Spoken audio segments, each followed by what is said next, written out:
En medio del funeral de mi hija, mi nieto de 7 años me miró y dijo: «Abuela, la pancita de mamá es más grande». Luego levantó la blusa de su madre por su cuenta, y lo que vi me heló la sangre. Me alegra que estés aquí. Si estás viendo este video, por favor dale like, suscríbete al canal y cuéntame en los comentarios desde donde estás escuchando mi historia de venganza. Quiero saber hasta dónde ha llegado. Caminé con pasos pesados hacia la iglesia de San Francisco, donde el olor a lirios blancos era tan fuerte que parecía intentar asfixiarme. Hoy estaba allí para despedirme de mi única hija, Anna. Los dolorosos susurros de los vecinos, la familia y los amigos de mi pequeña resonaban débilmente como dagas directamente en mi corazón. Todos estaban atónitos. Nadie entendía por qué Anna se había ido tan repentinamente. Caminé hacia el ataúd de roble colocado en el centro de la iglesia donde Anna yacía fría e inmóvil. Una foto de mi niña estaba justo al lado con esos ojos claros y una sonrisa tan radiante como el sol de la mañana mirándome fijamente. A mi lado, Thomas, mi nieto de 7 años, se apretó contra mí. Su pequeña mano se aferraba a la mía con fuerza, como si temiera que si me soltaba, también me perdería. La camisa blanca que llevaba era enorme para él, haciendo que su cuerpo delgado pareciera aún más frágil. Su cabello negro, cuidadosamente peinado a un lado, ahora era un desastre por haber hundido su cara en mis manos, llorando sin consuelo. Mirándolo, recordé a Anna como ella lo sostenía contra su pecho y le cantaba cada noche. «Abuela, ¿dónde se fue mamá?», me preguntó anoche con los ojos rojos, y solo pude abrazarlo fuerte porque ni siquiera yo sabía cómo responder. Cuando el sacerdote comenzó a rezar, toda la iglesia guardó silencio. Solo se podían escuchar los sollozos ahogados de la gente mezclados con el viento que silbaba a través de las vidrieras. Me incliné para arreglar la camisa de Thomas, queriendo que se viera presentable para la despedida final de su madre. Pero en ese momento, el niño de repente murmuró con una voz clara que me heló la sangre: «Abuela, la pancita de mamá es grande». Me quedé con la garganta seca, sin entender lo que quería decir. Thomas soltó mi mano y dio un pequeño paso hacia el ataúd. Sus pequeños pies temblaban sobre el frío suelo de piedra.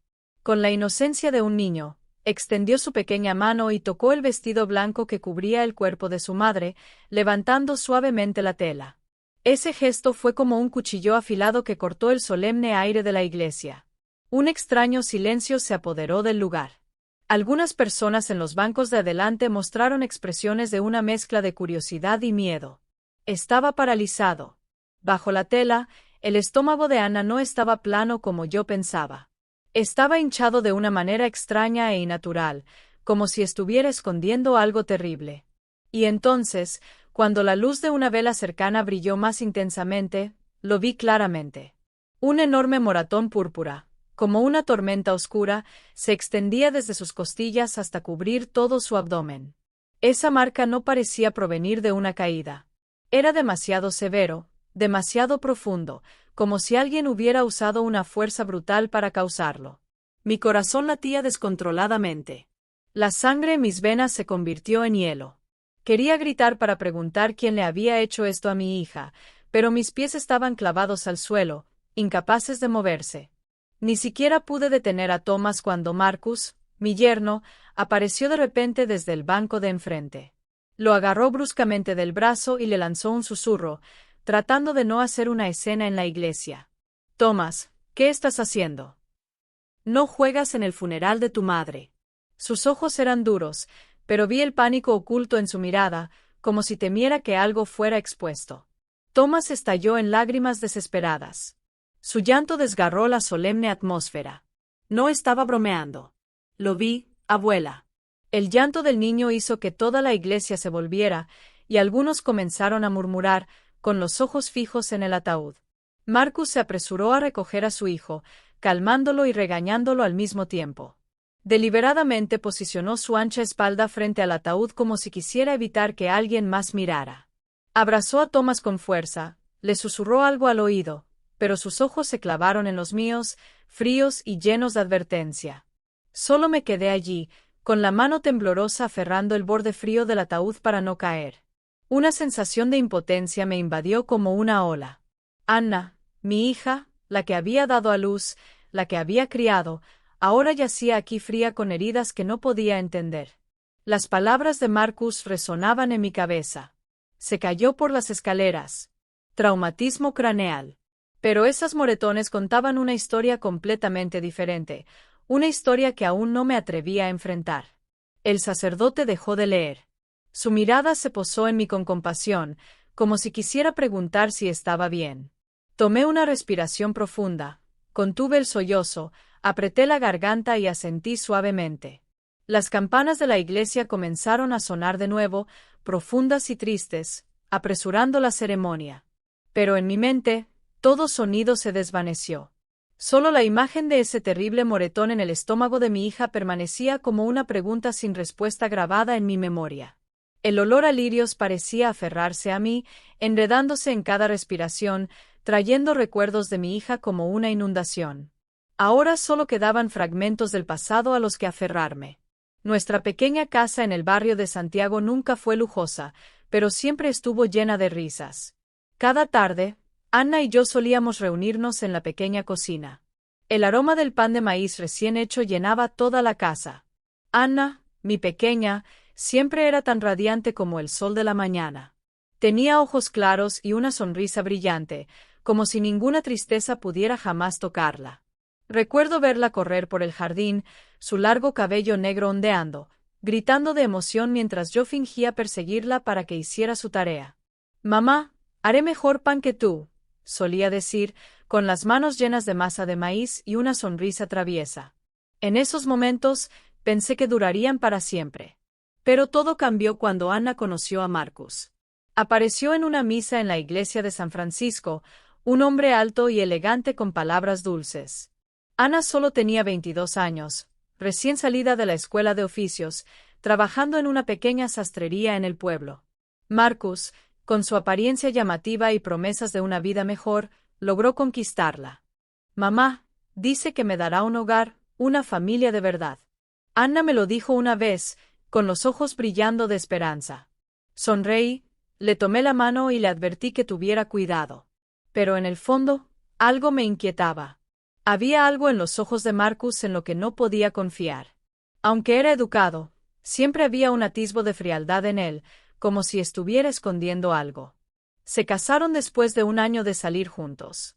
La boda fue en la misma calle, iglesia de San Francisco, donde hoy me despedí de Anna. Verla en su vestido blanco me hizo llorar de felicidad, pero también porque tenía una vaga sensación de que la estaba perdiendo.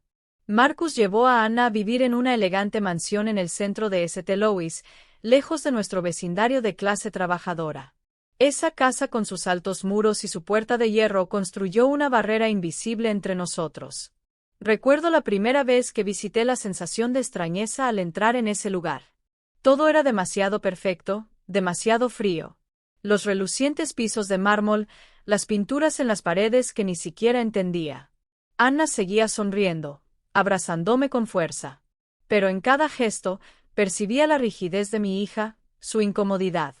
Cada vez que insinuaba que quería visitar, Marcus siempre encontraba una manera de decir que no. «Mamá, estamos muy ocupados. Tenemos que ver a unos socios comerciales este fin de semana». Él diría, su tono suave pero helado. Otra vez dijo, «Anna está un poco cansada. No es un buen momento para visitas, mamá». Escuché y mi corazón dolía, pero no sabía qué hacer. Había días en los que llamaba y Anna aún respondía con esa misma voz alegre. «Mamá, estoy tan feliz. No te preocupes por mí». Pero soy madre y podía escuchar el temblor en su voz como si estuviera tratando de ocultar algo. Una vez no pude contenerme y le pregunté directamente. «Anna, ¿Marcus te trata bien?» Ella guardó silencio por un momento, luego soltó una risa. «Mamá, te preocupas demasiado. Me quiere mucho». Pero esa risa que sabía que no era real. Era como un velo frágil que ocultaba un dolor que Anna no quería que yo viera. Las únicas veces que podía ver a Anna eran en las grandes celebraciones de la iglesia. Ella siempre estaba con Marcus, parado a su lado como una sombra. Me saludaba, pero solo con frases frías y obligatorias. «¿Cómo estás, mamá? Si necesitas algo, házmelo saber». Solo asentía con la cabeza, pretendiendo estar tranquilo, pero por dentro siempre estaba lleno de inquietud. Una vez noté que Anna llevaba mangas largas a pesar del calor sofocante. Cuando le pregunté, forzó una sonrisa. Mamá, tenemos aire acondicionado en casa. Siento fresco. Quería preguntar más, pero la mirada afilada de Marcus como un cuchillo me obligó a quedarme callada. De vez en cuando, intentaba llamarla en momentos en los que pensaba que Marcus no estaba en casa. Una vez, Anna respondió con una voz diminuta. Mamá, estoy ocupada limpiando. Te llamo más tarde. Pero esa llamada nunca llegó. Empecé a asustarme. Asustada de que mi hija estuviera viviendo en una jaula a la que no podía acceder. Incluso le dije a mi amiga cercana, la señora Linda, que estaba preocupada por Anna. Ella tomó mi mano y dijo, Margaret, eres madre. Tienes que confiar en tu instinto, pero ten cuidado de no alejar más a Anna. Sus palabras dejaron mi alma pesada porque sabía que no tenía pruebas, solo una creciente ansiedad. Hace 2 días, mientras cosía en el porche, el teléfono sonó bruscamente como un mal presagio. Era Marcus. Su voz sonaba agitada, pero extrañamente sin un atisbo de dolor. Mamá. Anna se cayó por las escaleras. La llevé al hospital, pero el doctor dijo que no lo logró. El golpe en su cabeza fue demasiado severo. La aguja se cayó de mis manos y rodó por el suelo de tierra. No recuerdo si grité o simplemente lloré en silencio. Sentí que mi mundo entero se estaba desmoronando. Esa noche, me senté frente al retrato de mi esposo, Steven, quien había fallecido hace 10 años. Lloré hasta quedarme sin lágrimas, suplicándole que protegiera a Anna, convencida de que solo había sido un trágico accidente. Me dije a mí misma que tenía que ser fuerte porque todavía tenía a Thomas y me necesitaba más que nunca. Pero ahora, después de lo que vi en el funeral, sé que estaba equivocado. Las moretones en el estómago de Anna, las palabras inocentes de Thomas, la mirada aterrorizada en los ojos de Marcus. Todo era como un cuchillo afilado desgarrando el último vestigio de fe que me quedaba. Eso no fue un accidente. Había un terrible secreto escondido en esa lujosa casa donde mi hija vivió sus últimos días. Cuando la gente en la iglesia de San Francisco comenzó a irse, permanecí inmóvil junto al ataúd de roble, mi mano temblorosa acariciando la fría tela de satén como si intentara aferrarse al último calor de Anna. Giré la cabeza, buscando entre los pocos que quedaban. Señor David, susurré con mi voz, como si me costara todo mi esfuerzo decir su nombre. El señor David Ramírez, el dueño de la funeraria, un hombre mayor con un rostro duro y cansado, estaba en una esquina de la sala arreglando ramos de crisantemos blancos en el altar. Al oírme, levantó la vista con una expresión compasiva y se acercó lentamente. Señora Margarita, dijo, con voz profunda y cautelosa, deberías descansar un poco. Hoy ha sido demasiado para ti. Pero sacudí la cabeza, agarrando su brazo, mis dedos apretando tan fuerte que podía sentir la tela áspera bajo mi mano. Por favor, quiero ver a mi hija una vez más antes de que la entierren, susurré con una firmeza que incluso a mí me sorprendió. Tal vez ya no era la voz de una madre destrozada, sino de una mujer decidida a no dejar que su hija partiera en medio de un misterio. El señor David dudó, sus ojos reflejando preocupación. Señora Margaret, me temo que esto será muy doloroso para usted, dijo, su tono apagado como el de alguien que ha visto demasiadas tragedias en 30 años de trabajo. Pero no moví mis ojos, fijos en los suyos, como diciéndole que nada podría detenerme ahora. Finalmente suspiró, asintió y hizo una señal a 2 asistentes cercanos. Empujaron el ataúd a una pequeña habitación detrás de la iglesia, donde el aire era sofocante con el olor a desinfectante y flores blancas. Lo seguí en cada paso, cargando con todo el peso de mi dolor. Bajo la luz amarillenta, la habitación parecía más fría que nunca. El señor David se quedó junto al ataúd, con las manos temblando ligeramente mientras retiraba el paño de satén que cubría el rostro de Anna. Mi hija yacía allí, su rostro pálido aún conservando esa dulzura, como si estuviera en un profundo sueño. Sus labios cerrados ya no mostraban la radiante sonrisa de la foto de afuera. Extendí la mano y toqué la mejilla de Anna, fría hasta los huesos. Y por un momento, solo quería abrazarla, sacudirla, rogarle que me dijera que todo esto era solo una pesadilla. Por favor, déjame ver su estómago, dije, con la voz temblorosa, casi suplicante. El señor David levantó la vista por un momento, sus ojos divididos entre la duda y la compasión. ¿Está segura, señora? ¿Margaret? Preguntó, su voz un hilo, como si temiera lo que pudiera descubrir. Asentí, evitando su mirada, porque sabía que si dudaba por un segundo, perdería el valor para enfrentar la verdad. Con cuidado, el señor David levantó el vestido de entierro, cada movimiento lento, como si él mismo temiera lo que encontraría. Bajo la luz, lo vi con brutal claridad.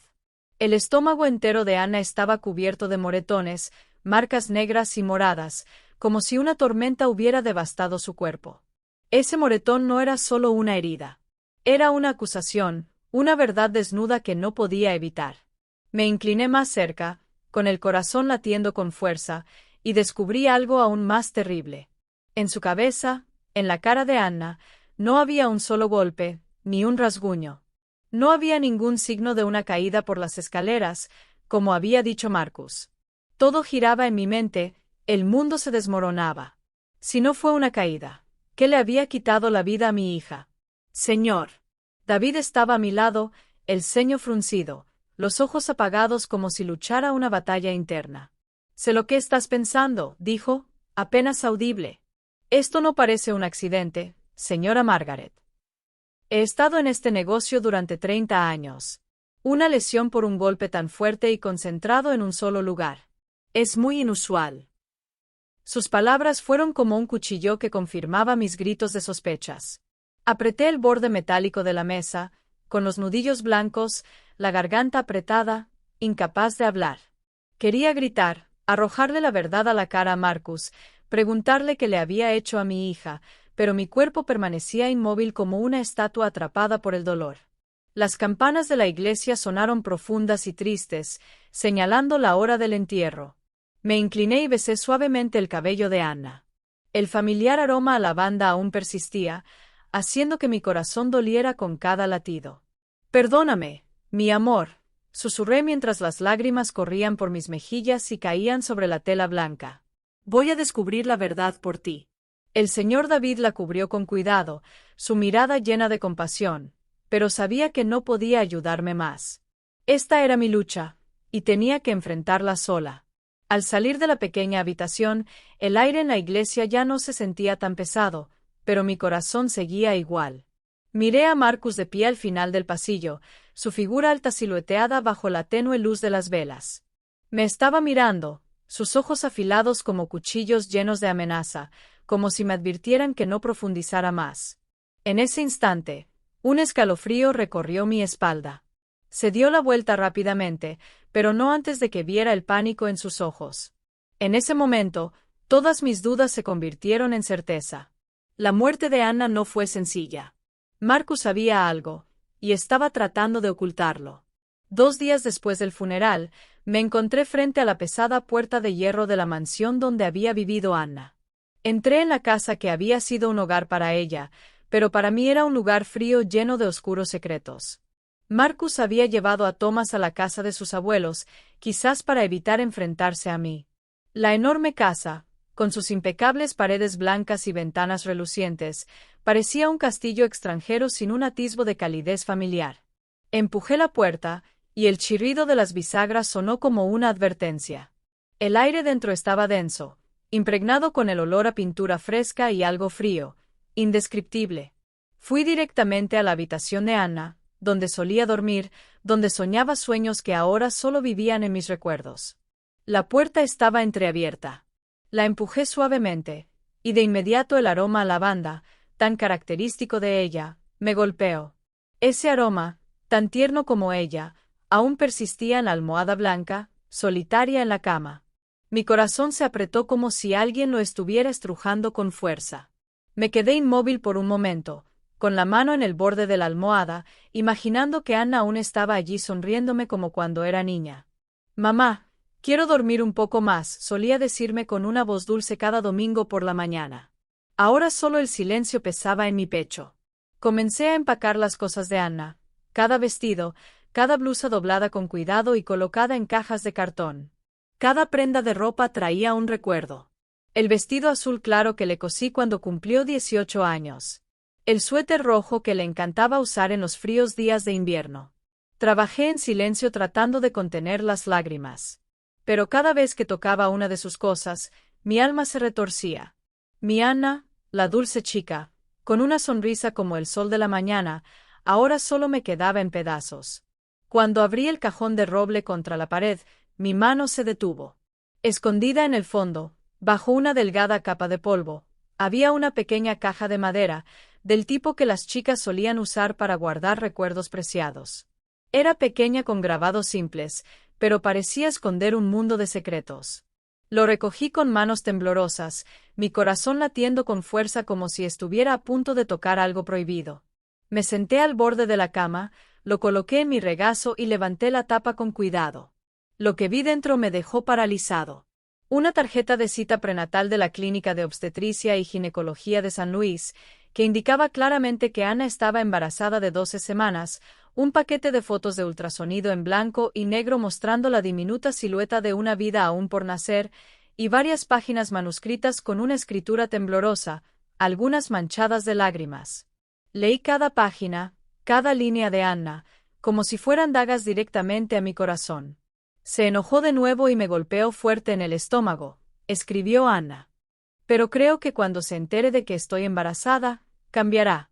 Sus palabras estaban llenas de esperanza, pero también de dolor. En la siguiente página, la escritura era aún más temblorosa. No me atrevo a decírselo a mamá, tengo miedo de que se preocupe. Lo soportaré por nuestra familia. Y la última línea, como un grito de ayuda silencioso. Me duele tanto el estómago, mamá. Solo le pido a Dios que mis hijos estén bien. Mientras estén sanos, todavía tengo esperanza.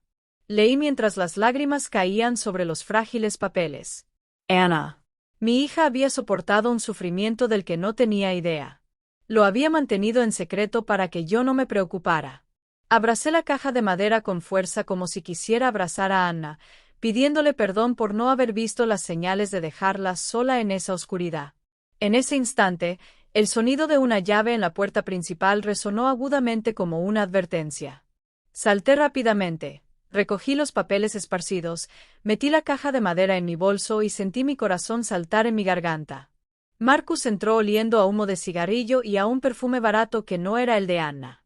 Se quedó en la puerta, apenas levantando una ceja al verme. ¿Todavía aquí, suegra?, preguntó, con voz monótona pero fría. Te dije que me dejaras manejar esto. Su leve sonrisa me envió un escalofrío por la espalda, como si estuviera tratando de ocultar algo. Suprimí la rabia que ardía dentro de mí y forcé mi voz para que sonara tranquila. Quiero empacar las cosas de mi hija yo misma, respondí secamente, sin apartar la mirada de él.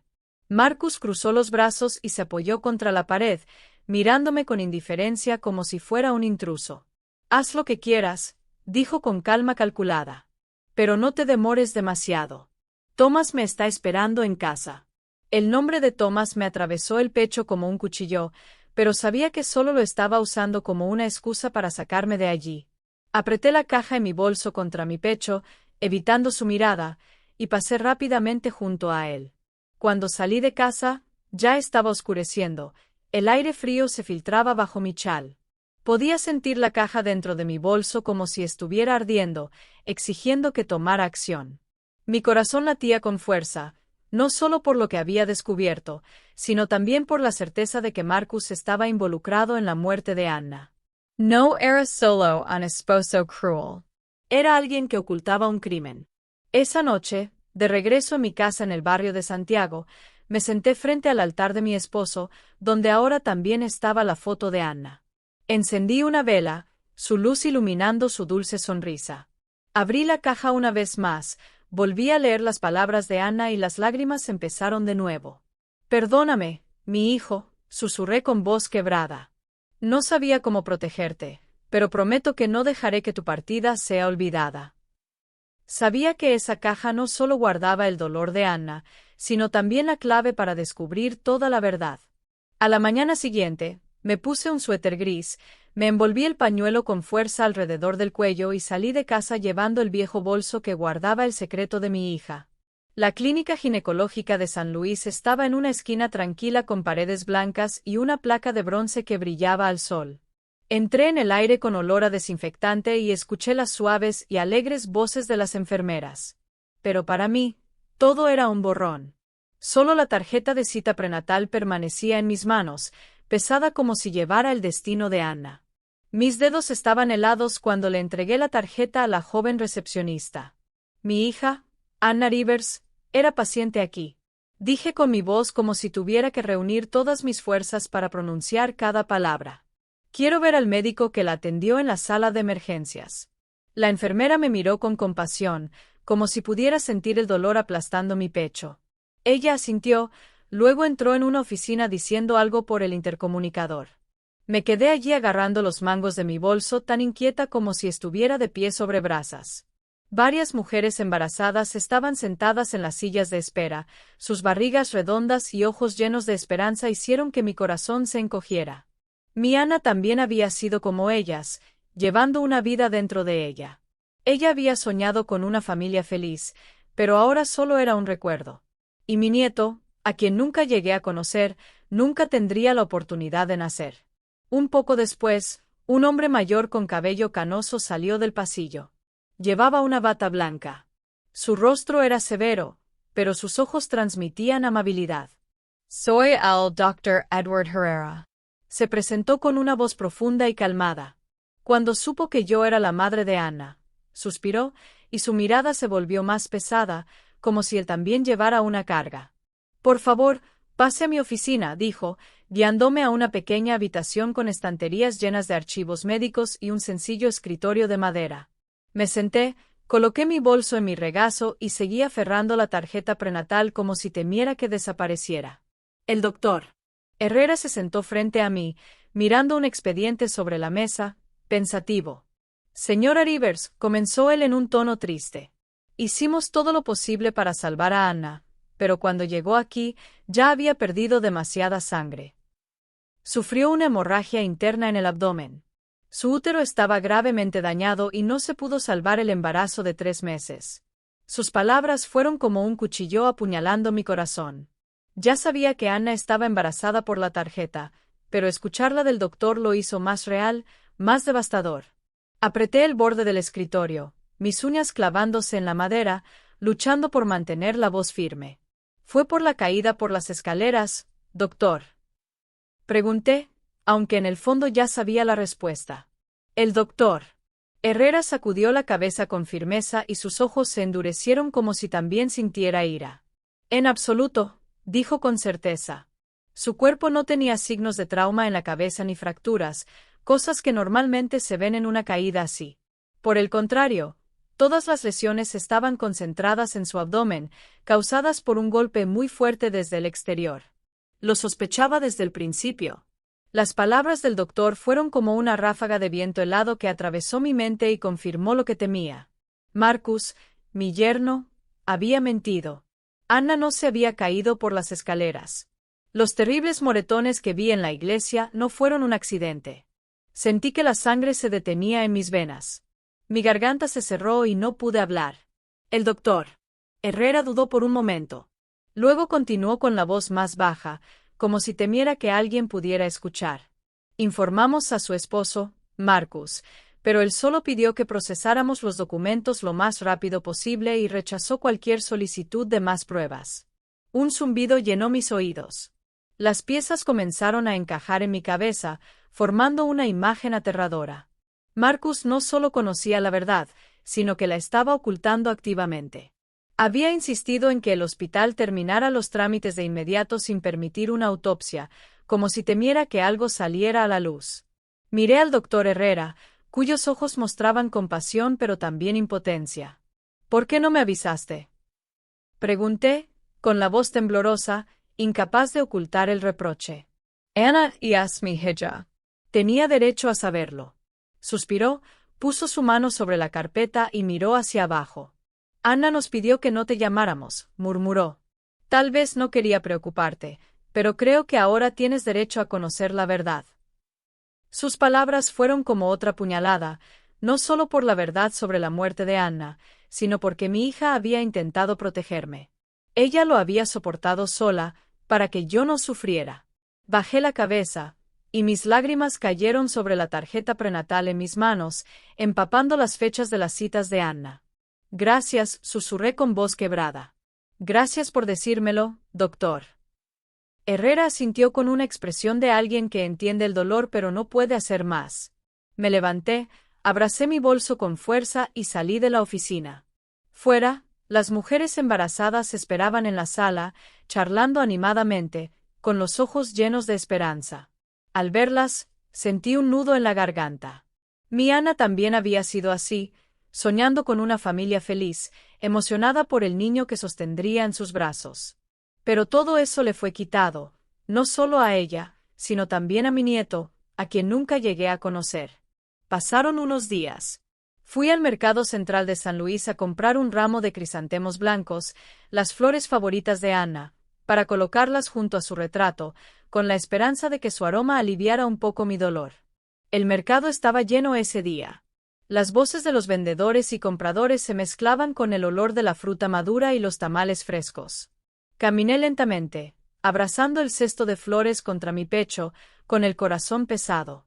Cada crisantemo blanco me recordaba a Ana, a los días en que era una niña pequeña corriendo por los campos cerca de nuestra casa, flores en la mano, riendo a carcajadas. Mamá, quiero poner estas en el altar de papá. Ahora las estaba comprando para su propio altar, y ese pensamiento me desgarraba por dentro. Pasé por los puestos, tratando de concentrarme en elegir flores, pero mi mente seguía volviendo a Marcus y a lo que le había hecho a mi hija.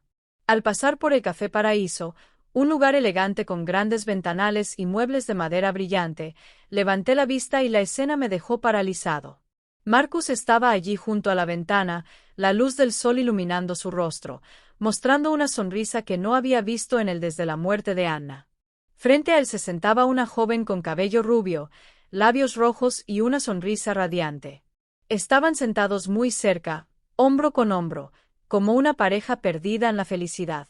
Rápidamente me escondí detrás de una fila de macetas, con el corazón latiendo con fuerza y los dedos aferrando el mango de la cesta tan fuerte que me dolían las manos.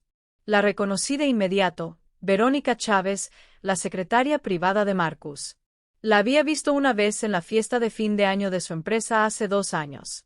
Anna estaba con Marcus entonces en un vestido verde claro, tratando de sonreír, aunque su expresión era forzada. Verónica apareció luciendo impresionante con un vestido ajustado, su mirada aguda, y recuerdo haberme sentido incómodo cuando me estrechó la mano. Su sonrisa era demasiado perfecta, como una máscara. Ahora, al verla sentada junto a Marcus, entendí que mi sentimiento de entonces no estaba equivocado. Marcus puso su mano en el hombro de Verónica, se inclinó cerca de su oído y le susurró algo que la hizo reír. Su voz clara se escuchó a través del marco de la ventana. Ella tomó su mano con despreocupación, sus dedos con anillos brillantes entrelazados, como si conocieran estos gestos de afecto demasiado bien. Me quedé allí detrás de la fila de macetas, sintiendo cómo se me subía la sangre. Mi hija había estado muerta menos de 40 días. No había pasado suficiente tiempo para que la tierra en su tumba se secara. Y sin embargo, Marcus estaba sentado aquí riendo felizmente con su amante, como si Anna nunca hubiera existido. La ira me hizo temblar. La cesta de flores en mis manos se inclinó, y algunas margaritas blancas cayeron y se esparcieron por la acera, aplastadas bajo los pasos descuidados de los transeúntes. Quería entrar corriendo para gritarle a Marcus, preguntarle por qué traicionó a Anna, por qué trató así a mi pequeña. Pero me contuve. Me quedé inmóvil a la sombra de los árboles, respirando con dificultad.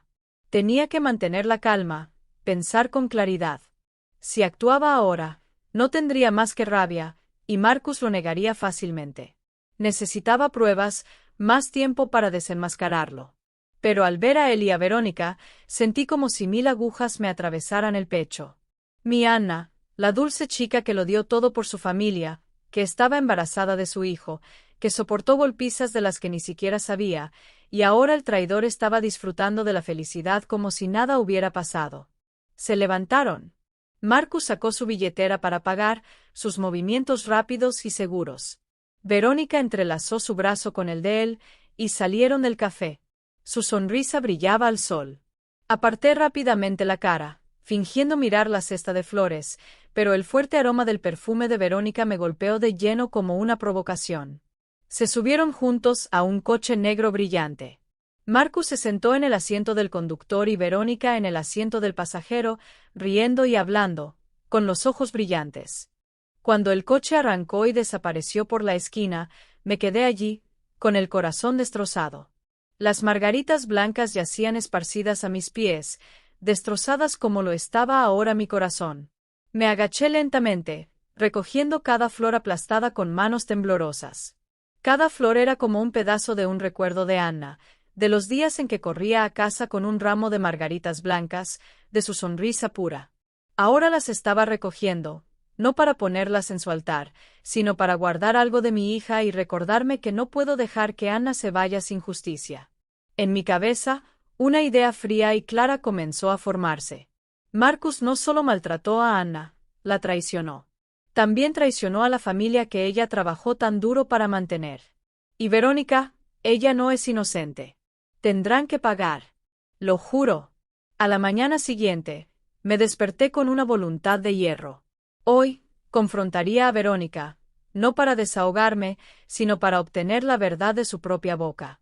Me puse un suéter gris, me eché una bufanda al cuello y salí de mi pequeña casa en el barrio Santiago, con el corazón pesado, pero resuelto.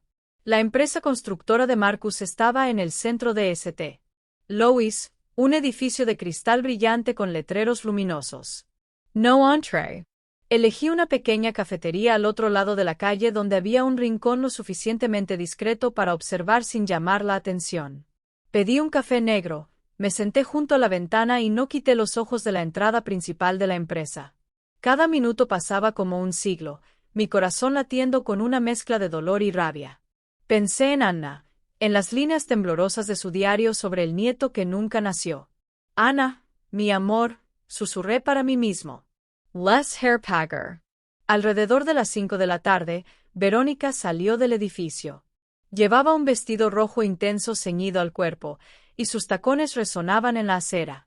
Cada paso exudaba una confianza arrogante, su cabello rubio suelto brillaba a la luz de la tarde. Al verla, sentí que la sangre me subía a la cabeza. Mi hija había sido enterrada hacía menos de un mes, y ella, la que ayudó a destruir la felicidad de Anna, caminaba como si no tuviera vergüenza. Me levanté, pagué mi café y la seguí en silencio, manteniendo la distancia suficiente para no ser descubierta. Verónica fue a un pequeño café cerca del Parque Tangamonga con mesas de madera rústicas y una cálida luz amarilla. Se sentó en una mesa en la esquina, pidió un jugo de naranja y comenzó a deslizar el dedo por su teléfono, con una leve sonrisa en los labios. Tomé una respiración profunda, agarré el asa de mi bolso y caminé directamente hacia ella. Sin dudarlo, saqué la silla y me senté frente a ella. Dejé caer mi bolso sobre la mesa con un golpe que la sorprendió y la hizo mirar hacia arriba. «Señora». «Margaret», exclamó, frunciendo el ceño, con un destello de pánico en sus ojos que rápidamente se convirtió en una mirada de desdén. «¿Qué haces aquí?» No respondí. Abrí mi bolso en silencio y saqué las fotos que había tomado el día anterior en el Paradise Café. Las coloqué sobre la mesa lentamente, como cartas boca arriba, Marcus y Verónica de la mano, él susurrándole al oído, sus sonrisas brillando como si el mundo entero les perteneciera. Mi hija lleva menos de un mes bajo tierra, dije entre dientes, cada palabra como una puñalada. ¿Y tú te estás divirtiendo con esto? El rostro de Verónica se puso pálido. Ella juntó sus labios rojos pero trató de mantenerse tranquila. Esto no es asunto tuyo, dijo, con la voz temblorosa pero tratando de sonar firme. Anna se cayó por las escaleras. Todos lo saben. Sus palabras echaron leña al fuego dentro de mí.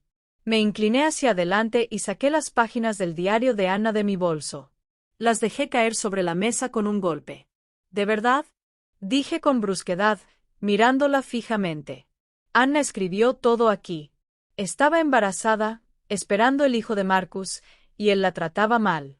Él la lastimó mientras ella intentaba proteger a su familia. Verónica miró hacia abajo. Su mirada vaciló al ver la escritura temblorosa de Anna. Sus manos temblaban, y el vaso de jugo sobre la mesa vibraba ligeramente. «Tú, Tartamudeó. No entiendes. Pero su arrogancia se había ido. No la dejé hablar más. Me incliné más cerca, bajé la voz y susurré cada palabra afilada como un cuchillo. La policía se involucrará pronto, Verónica. ¿Y crees que Marcus te protegerá, o crees que te echará toda la culpa a ti para salvarse a sí mismo? Mi táctica psicológica funcionó. El hermoso rostro de Verónica se puso pálido. Sus ojos se abrieron, llenos de pánico. Miró hacia abajo, agarrando el borde de la mesa, con los nudillos blancos. Esa noche, murmuró, su voz temblando al borde de romperse. Ana llegó a casa antes de lo esperado. No se encontró. Ella gritó. Ella lloró. Ella dijo que yo había destruido su familia. Marcus se volvió loco. La golpeó muy fuerte en el estómago. Intenté intervenir, pero todo sucedió demasiado rápido. Realmente no pensé que las cosas llegarían tan lejos. La confesión de Verónica fue como un golpe de martillo en mi pecho. Había sospechado que me había preparado, pero escucharla de su propia boca hizo que el dolor fuera tan agudo como si fuera nuevo.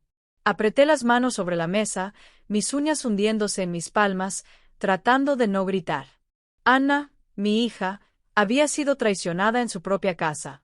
Y luego, en un ataque de rabia, Marcus había quitado la vida de mi hija y la del nieto que nunca llegó a nacer. Martha Veronica. Ella se sentó allí temblando, su rostro despojado de todo color. Lo ayudaste, dije, con la voz tan fría como el hielo. Dejaste que mi hija muriera sufriendo. Verónica miró hacia arriba, con lágrimas corriendo por sus mejillas. Pero ya no sentía ninguna compasión. No quería eso, sollozó. No sabía que llegaría tan lejos. No la dejé hablar más. Recogí las fotos y las páginas del diario, las guardé cuidadosamente de nuevo en mi bolso y me levanté. Tú y Marcus no se saldrán con la suya, pensé con una determinación que ardía dentro de mí. Haré que ambos paguen por lo que le hicieron a mi hija. Me di la vuelta y salí del café, dejando a Verónica sentada allí atónita, con los hombros temblando. La confesión de Verónica resonaba en mi cabeza como una llama que no se apagaba, empujándome a actuar.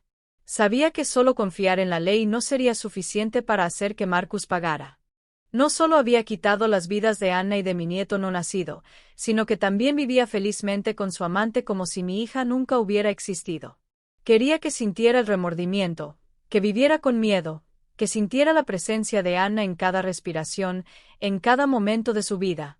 Cada mañana me despertaba temprano e iba al mercado central de St. Louis, mientras todavía estaba brumoso.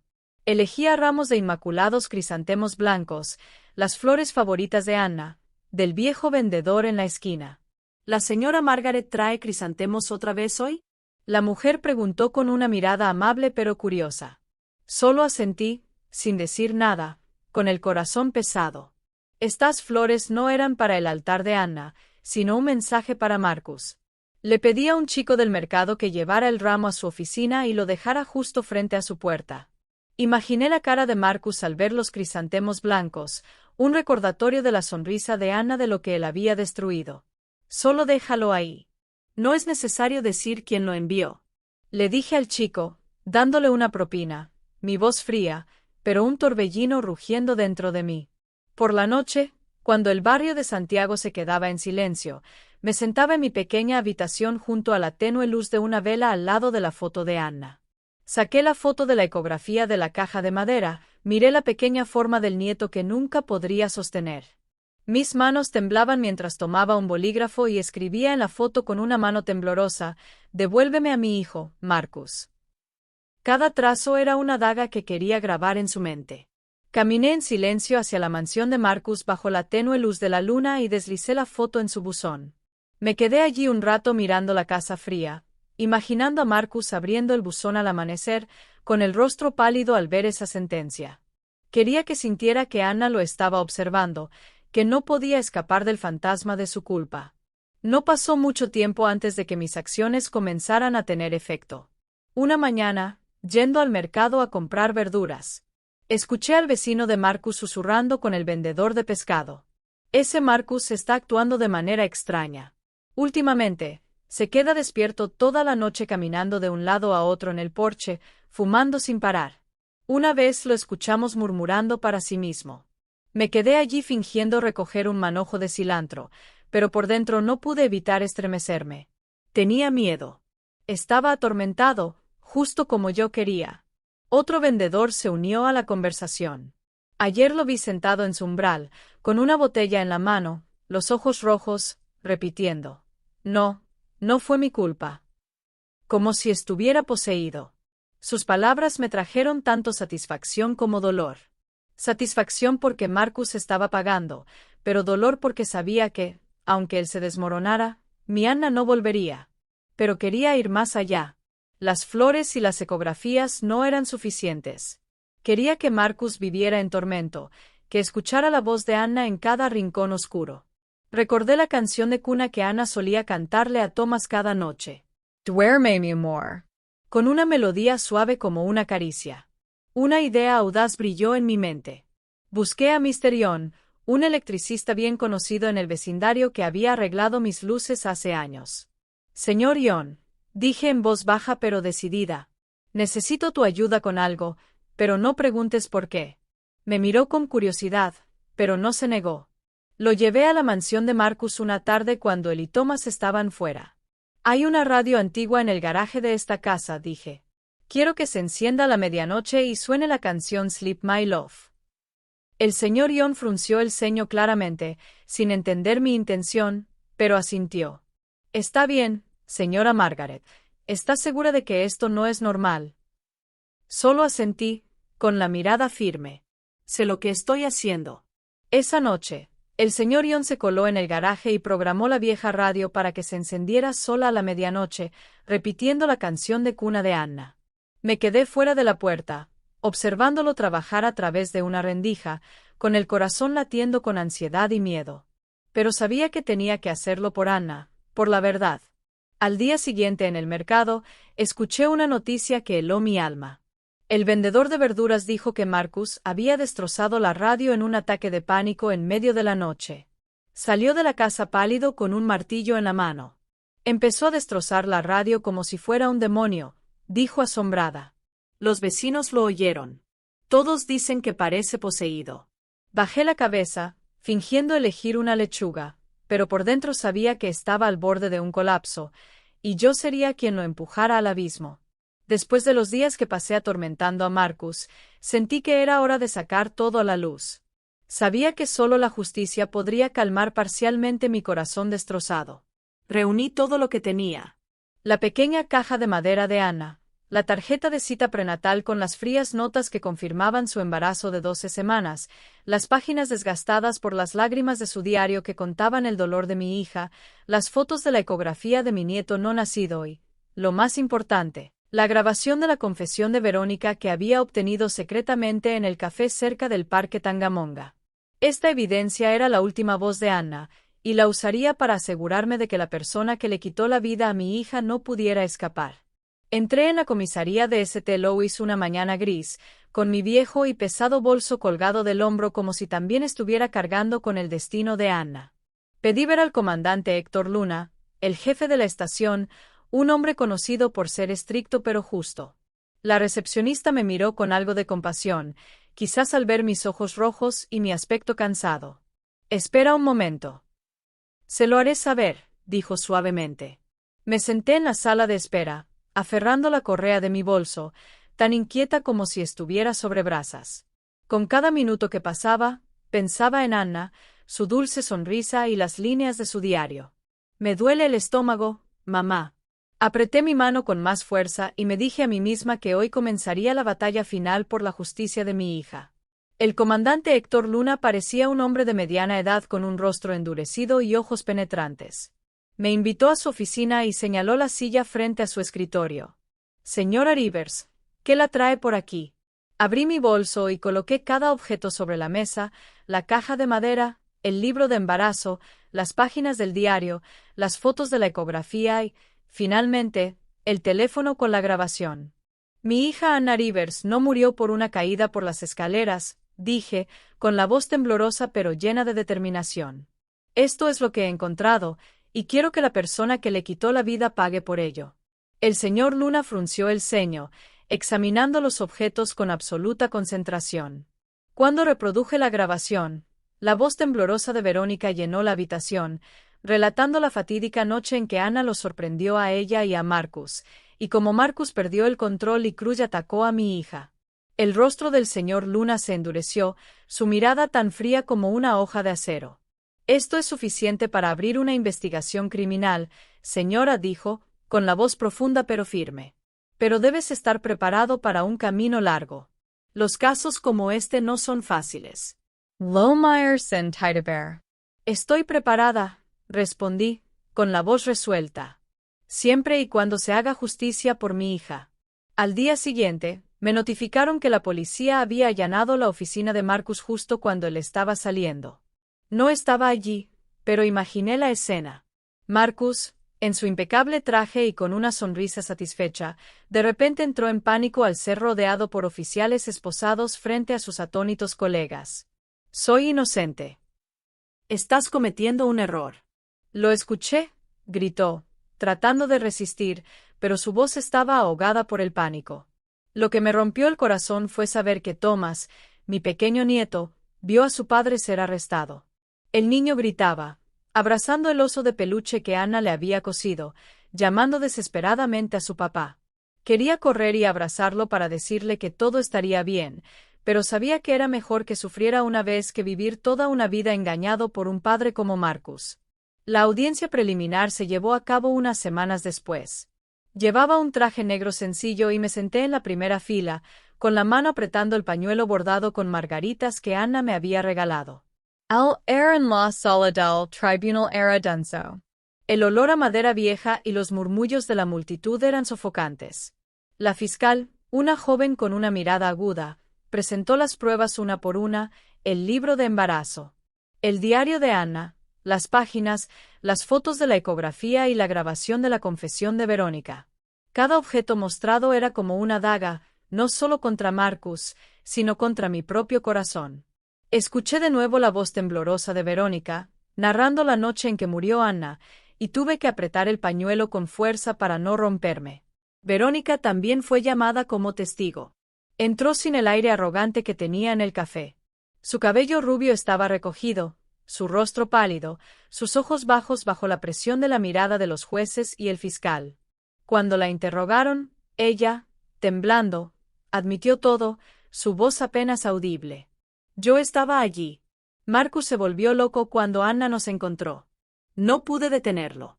Esas palabras provocaron murmullos en la sala del tribunal, pero para mí, solo eran la confirmación de lo que ya sabía. Marcus, de pie en el banquillo de los acusados, gritó: «Ella está mintiendo. Es todo una mentira. No hice nada». Intentó echarle toda la culpa a Verónica, su voz quebrándose, pero sus ojos aterrorizados lo delataban. Lo miré fríamente, sin sentir ni una pizca de compasión por el hombre que había traicionado y quitado la vida a mi hija. Cuando el juez ordenó que Marcus fuera detenido en custodia a la espera de una investigación adicional por homicidio y violencia doméstica, él se desplomó, agarrando los barrotes con ambas manos, su rostro tan blanco como el papel. El sonido del mazo resonó frío y firme como un final definitivo a los días de mentiras que había vivido. Tomé una respiración profunda, sintiendo que mi pecho se aliviaba un poco, aunque el dolor seguía ahí, latente y eterno. La justicia puede llegar tarde, pero al final, la verdad salió a la luz. Me levanté y salí de la sala del tribunal, mi mano aún aferrando el pañuelo bordado con margaritas como si llevara a Anna conmigo. «Lo estoy haciendo por ti, Anna», susurré con lágrimas corriendo por mis mejillas. «No pararé hasta que todo haya terminado». La audiencia preliminar había terminado. Marcus estaba bajo custodia, pero mi corazón seguía pesado. Sabía que este viaje no había terminado, no para mí, sino para otras mujeres que podrían estar viviendo lo que Anna había pasado. Con ese pensamiento, tomé un ramo de margaritas blancas, las flores favoritas de Anna, y regresé al cementerio de St. Louis donde descansaba mi pequeña. El cementerio estaba tranquilo bajo la luz de la tarde, solo un suave viento se entrelazaba entre las filas de lápidas. Me arrodillé ante la tumba de Anna. Coloqué el ramo de margaritas sobre la fría piedra y pasé mi mano por las letras de su nombre. Anna, mi amor, si ser con vos quebrada. Se acabó. El malvado pagará su precio. Descanse en paz. Las lágrimas rodaron por mis mejillas, empapando la tierra y mezclándose con los pétalos que caían. Me quedé allí, recordando la sonrisa de Anna, los días en que hacíamos tamales juntas en nuestra pequeña cocina en el barrio de Santiago. La forma en que me abrazaba y decía, «Mamá, eres la mujer más fuerte que conozco». Ahora solo desearía haber sido más fuerte, haber reconocido las señales y haber salvado a mi pequeña de la oscuridad de Marcus. Pero no podía dejar que el dolor me consumiera. Anna había soportado en silencio para protegerme, y no podía permitir que su sacrificio fuera en vano. A la mañana siguiente, fui a la oficina de Brave Women, una organización sin fines de lucro en St. Louis que apoya a las víctimas de violencia doméstica. La oficina estaba en un pequeño edificio con paredes de color azul claro y carteles que animaban a las mujeres a levantarse y defenderse. Entré, abrazando mi bolso contra el pecho, con la caja de madera de Anna dentro, mi corazón lleno de determinación, pero también de nervios. Nunca había pensado en hacer algo grande, pero sabía que esta era la manera de seguir viviendo, de mantener a Anna viva en mis acciones. La señora Teresa, la directora de la organización, era una mujer de mediana edad con una mirada amable pero firme. Me invitó a sentarme en una silla de madera dentro de una pequeña oficina donde colgaban en la pared muchas cartas de agradecimiento de mujeres que habían recibido ayuda de la organización. «Señora Rivers, ¿qué la trae por aquí?», preguntó, su voz cálida pero muy seria. Tomé una respiración profunda y comencé a contar mi historia desde el día en que Anna murió, la terrible marca morada en su estómago hasta las páginas del diario, la confesión de Verónica y el juicio que acababa de terminar. No pude contener las lágrimas cuando hablé de Anna, de mi nieto que nunca nació y de la culpa de no haber protegido a mi hija. No pude salvar a mi hija, dije, con la voz temblorosa, aferrando la caja de madera en mi regazo. Pero quiero dedicar el resto de mi vida a ayudar a otras mujeres a evitar esta tragedia. La señora Teresa escuchó, y su mirada se volvió más intensa, pero inmediatamente tomó mi mano con firmeza, su mano cálida dándome fuerza. «Nuestras puertas siempre estarán abiertas para ti aquí, señora Margaret», dijo firmemente. «Tu historia y la de Anna será nuestra inspiración, y estoy seguro de que dará esperanza a muchas personas». Desde ese momento, comencé a hacer voluntariado en Mujeres Valientes.